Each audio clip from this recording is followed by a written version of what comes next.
dear. Well, they will probably catch Always Want to Fly, or maybe not, FY.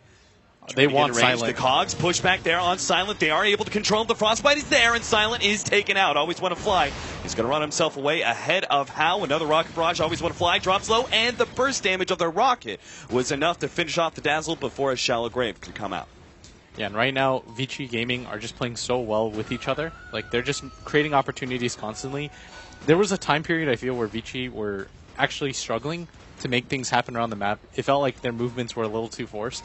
But going for that 6-minute rotation into the jungle just to find stacks, and then they come away with the kill on the safe laner and the 5-position support is absolutely key. And the fact is that the Dragon Knight itself hasn't even been slowed down that much. How the first relocate comes in, and How does get picked off. Ice, quick to pop the Cogs, and will be able to TP away. Looks like Resolution still wanted to find more. Superman's up. He goes for Always Want to Fly, trying to target him now, knowing that the relocate back was going to be coming in, and that means no more support from the Tiny. Always Want to Fly gonna tick out here potentially. Nope, he is good. No, finally the poison got to him. They tried to heal him up, but the bottle was not enough HP, so the Tier 1 tower at the top lane will now fall, and Empire very rapidly falling behind in net worth and experience. It's actually insane how good Vici Gaming are rotating right now. Like, their rotations aren't obvious at all, but they're still making them. That smoke gank into the jungle to pick off the safe laner, the fact that both supports are rotating like they are, Yoki. and even this bottom gank. Yeah, he's caught out entirely. Yoki, he's going to turn around, throws out the Fisher, but not even that lands. Very sneaky setup from How, throwing out the call down first. Yeah, now they're finally starting to do some stacks, but they do have one decently sized stack to go to, but it's not even like Resolution is very farmed in comparison to the Dragon Knight. The Dragon Knight has 3 kills and a tower, despite being dual laned against one of the more fearsome dual lane combos, and Empire are definitely not satisfied to see how this early game has gone for them. I would say they're quite lucky that they did not get a single golem in this medium camp stack. Every single one. Centaurs and the like. So Tiny's going to be happy with that, at least that small bit of luck, but it's still Vici Gaming. Oh, they got to be careful about going for this rune. Yeah, Super's here. Hookshot already being laid down. They're going to try and pop Aloha Dance immediately. The Cogs push back, but Aloha Dance still gets enough time to pop the wand. And there comes the Queen of Pain, blowing up the clockwork. And now with the extra damage, they'll kick out the Dragon Knight as well. 2-for-1 trade-off with the Whisk going down. Well worth it for Team Empire. Yeah, I actually thought that was going to go poorly for Empire, but every single person rotates for that rune. They spot the danger that's imminent and Silent, wasting no time to blow that ultimate. Completely worth it because, one, you slow down the Dragon Knight pretty significantly because a lot of his gold was just built off the kills, right? And for him to die right there, he only has 30 CS at 10 minutes, so he was doing okay, but Empire getting that killing spree on the Resolution is pretty significant because now he's got drums completed, and now he's got some stats and mobility, and so despite him starting 0-2, now he's 2-2, and you can finally see him start to catch up. So they go back to farm up the jungle. And this also means, well, I was going to say that middle lane is open for someone else to take, but Empire going to continue to be aggressive. They go on to How with the relocate in as well. Double Fisher, stun, and the Echo Slam on top. They're going to lock down FY and try and finish off as well. But Super comes in, nice Shallow Grave in order to save Aloha Dance. And FY does die in the end, and it seems like Empire will be able to get away scot-free. Super still looking to be able to chase down somebody. Resolution, yeah, he wants to fight this one. He's got a combination in second. Long-range stun gets laid out. Now as Fisher comes out on top of the combination for the Tiny. Super almost dies. A hook shot in. Super finally going to take out from Silent. Silent now needs to make a blink away. He will have that up now. So Tiny dies, but they get Super in the end. Empire's still very low, but between the heals of the Wisp as well as the Dazzle, they'll get back up to a decent amount of HP, but no more opportunities to continue and fight. Team Empire still happy with the way those battles are going. Oh, for sure. The gold change, I mean, they got 1,000 off of that. It was well worth it. They managed to pick off How at the same time. It's just good rotations, good rotational play by Empire, and Vici had the lead early on, but they have to respect that combination. The relocate coming in, they didn't even care that they landed in the middle of the call down. Like, they're still willing to just blow up How and then take the advantage from there on out. Yeah, I mean, ultimately, if the stuns are already there, like the Fisher, the slow doesn't mean much to the Tiny Wisp, and the damage, honestly, doesn't mean much either when the Wisp is able to just instantly heal you up and kind of refresh some of that mana as well. So the Tiny has definitely made a great recovery, now sitting above both Super and How. And then you have Silence, Queen of Pain topping out the board at 5K. Is going to be going for a Yule Scepter first, so no Orchid that we were talking about earlier. You didn't really want to see that item. Do you agree with Yule Scepter? Yeah, that was the item I told her. I was like, you should get a Yules. Like, you get a Yules, a BKB, or an Axe. Yules is the safest for the early game, because if you look at Vici Gaming's lineup, they've got the Rubik to initiate on you, but more importantly than that, it's the Crystal Maiden Frostbite that typically gets you killed. Yeah. But if you can just Yules dodge it, wait for the animation to end, there's nothing that'll instantly disable you from Vici Gaming, unless Ice Ice Ice times the Clockwork Hook perfectly.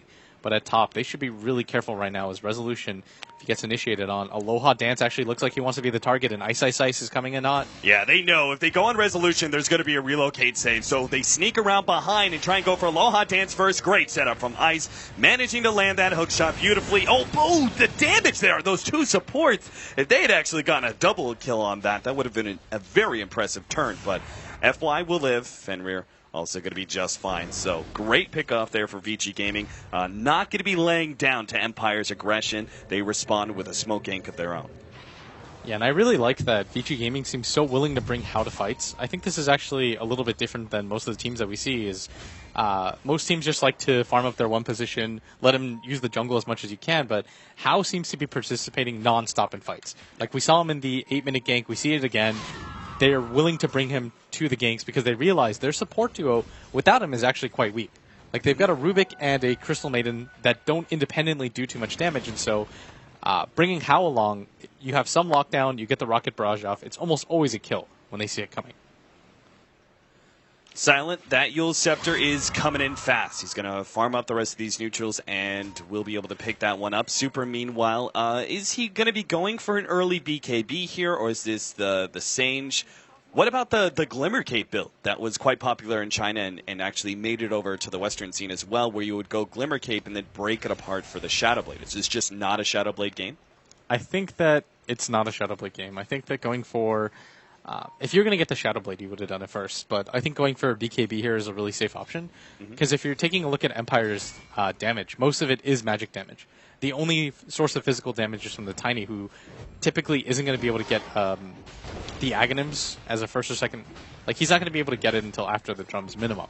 Right. And if you take a look at the Queen of Pain, yes, the ultimate goes through, but if that's your only source of damage that pierces through the BKB, you're perfectly satisfied with that.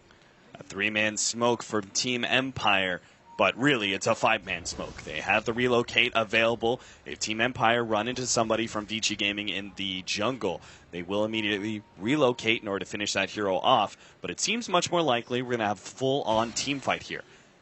Ice Ice Ice and Fenrir seem to be the first potential targets they're going to run into, but both of them are hiding in the trees in these hidden little spots. It seems like both are prepared for some potential action. Super does manage to take that Tier 1 tower, and Vici Gaming are still making sure they stay very grouped up. It seems pretty obvious they know what's going on. Resolution will be able to get the Tier 1 tower at the top lane at the same time, so while we're having this sort of standoff, both teams were able to take a tower. It's just up to Empire, I guess, if they really want to force it here. The issue is that Empire knows that they have a ward there, but it looks like it doesn't matter as they are going to run into each other. Oh, Ice Ice Ice managed to snag out Always Want to Fly. He's going to be in some serious trouble. The relocate's still going to come in. They manage to find How and pop him immediately. FY responds with a toss on a Resolution, which almost kills him, but now with a little bit of heal up from the wand, Resolution seems to be staying alive. Now they jump over the tether, and they will relocate back up.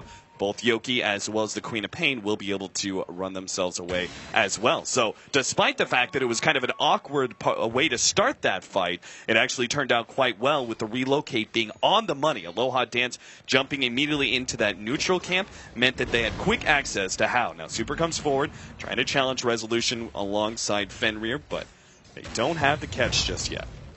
The thing is about Empire's lineups always is that there's some form of them having Ice. early game. Nope, never mind. He's going to be good. There's no way they can actually get to him. So, good TP out. He's been very good about keeping TPs because he knows there's a little bit of a lack of stuns because he's been facing up against a Dazzle and Queen of Pain constantly. I think Silent had the Yules up, though. I'm not sure. Maybe it was on CD. But I didn't see him use it, but it might just be my mistake. But as I was saying, it's really tough to fight Empire in the mid-game because their drafts are so oriented around having almost 3 supports rather than the 3 cores that we typically see. Right. Like they pick Resolution or Silent often really hard win positions, and somebody has to lose out on farm, right? And that person is almost always going to be their offlaner. Like, every single time he plays the Axe, the Clockwork, the Sand King, the Earthshaker, some sort of initiation role. And so yeah, Clockwork doesn't need much farm, and then Sand King as well as Earthshaker only really need Blink Dagger, so they operate kind of fine without too much farm. Yeah, exactly. And so it's almost like Empire have 3 supports, just 1 super greedy supports. It's like they have 2-4 players, and in the mid game that helps so much when it comes to team fights because you only need that one item to really make an effective difference. And it's funny because those heroes, especially the Earthshaker, I think, like, you can still have a very large impact as an Earthshaker with just a Blink Dagger, even if it is quite late game. So it still works out that even if Empire do get late, you don't really feel that 3 supports lost too much. It's not like you feel like you're missing too much of a core. Now, they almost finish up the Aghanim Scepter for Resolution. Team Empire, do they curb their aggression at any point in time and try and finish up this Aghanim Scepter, or maybe even try and farm up an AC before they continue to go? Because I almost feel like it's a little bit of pressure is on Vici Gaming now to try and be the aggressors and try and take those tier 2 towers with their push. If you decide to go for dual BKBs like Vici are doing on their cores, and the Blade Mail, this is pretty much built so that you can win the early engagements. So it is kind of on Vici. The onus is on them to at least get a little bit more aggressive than they have been, especially since DK just isn't a flash farming core. Like, you do want to get aggressive, take towers. That's the point of the hero. Whereas Tiny, he's naturally going to build tanky because drums, treads, and Aghanim Scepter is just a ton of stats. And so he doesn't necessarily have to go for the BKB, especially because he has the Wisp backing him up. So it's less important for him to just straight up build into that BKB, meaning he'll transition into the late game a lot better and a lot stronger because his BKB timer will naturally be longer, right? Right.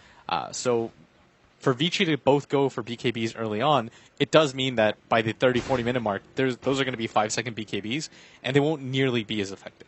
So I think the onus is completely on Vici Gaming to at least get aggressive, and you're seeing that right now. Like, I think the smoke attempt is meant to pick one off and then go for Roche or something like that, but they'll be satisfied with the stack at the same time. Yeah, I'm taking away that from the Tiny with Aghanim Scepter is going to be a good setup. Ice is sitting in the trees, ready to go, essentially, if anybody shows up. But in the meantime, they'll just be happy with that stack, as you said. Do they try and go Roshan? Is that one way to force it? It is a little dangerous, though, against a Tiny Wisp, right? Simply because they can just push out the side lanes real quickly and easily get a tier 2 trade-off. I think if they had found, like, 2 picks or something, they would have, but, at top, how's going to be the... okay, never mind.